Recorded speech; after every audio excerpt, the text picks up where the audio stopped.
all heard this one before. The Chicago Bulls are down by 1. Few seconds remain on the game clock. The ball ends up in the hands of Michael Jordan. Surprise, the ball drops through the hoop to give his team the win. That description applies to dozens of Jordan's greatest moments, but most famously, it applies to his last one. Welcome to B-Ball TV YouTube channel. The question that still tortures NBA fans all over the world: did Jordan foul Bryon Russell?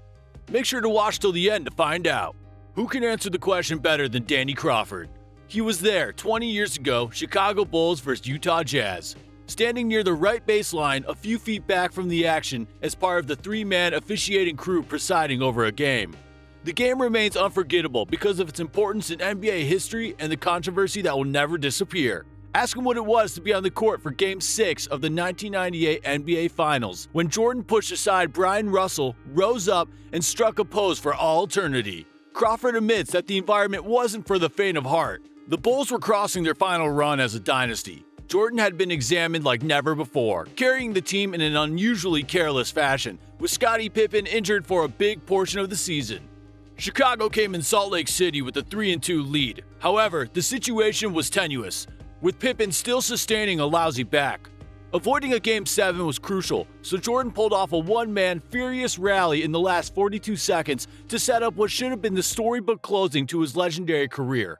Jordan carried the Bulls within one with the layup, then stripped Malone and dribbled the ball up for the floor before the defense could be fully set. Russell slid in front of Jordan to prevent his drive, but the rest helped cement Jordan's status as the best in the eyes of many. Jordan nailed his 25th career game-changing shot with 5.2 seconds left to finish with 45 points. Only Crawford and the other two referees, late Hugh Hollins and Dick Bavetta, had the authority to ruin that moment by charging Jordan with an offensive foul. Still, all three held their whistles as Russell stumbled clumsily out of the way. You have 1/10 of a second or maybe two to make a decision, and it all depends on if you clearly saw the entire play. In the decades that have followed, Crawford realized that the excessive booze and hot-tempered venom the officiating crew had as it exited the court was rooted in more than just Salt Lake City fans being more involved than others.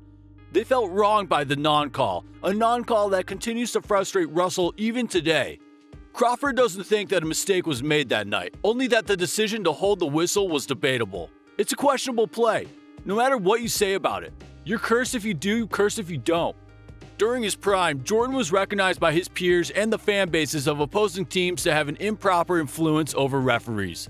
Conspiracy theorists would dispute that Jordan got all of the calls and was given favorable treatment, thanks to his game status, though he would later become one of the picked few referees asked to handle Jordan's fantasy camp in Las Vegas. Crawford endured backlash from the other side as well.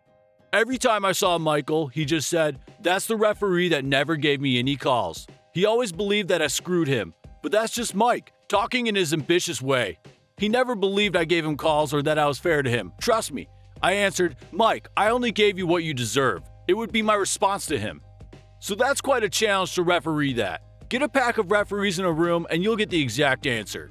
And no matter what happens, already retired Crawford will always be related to one of the most memorable shots ever taken and one of the most controversial whistles never blown.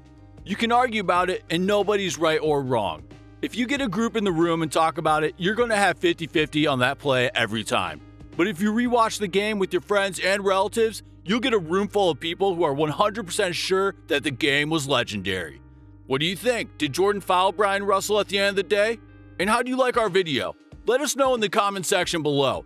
Don't forget to like, share, and subscribe so you don't miss an upload, and you can enjoy the excellent content we send your way.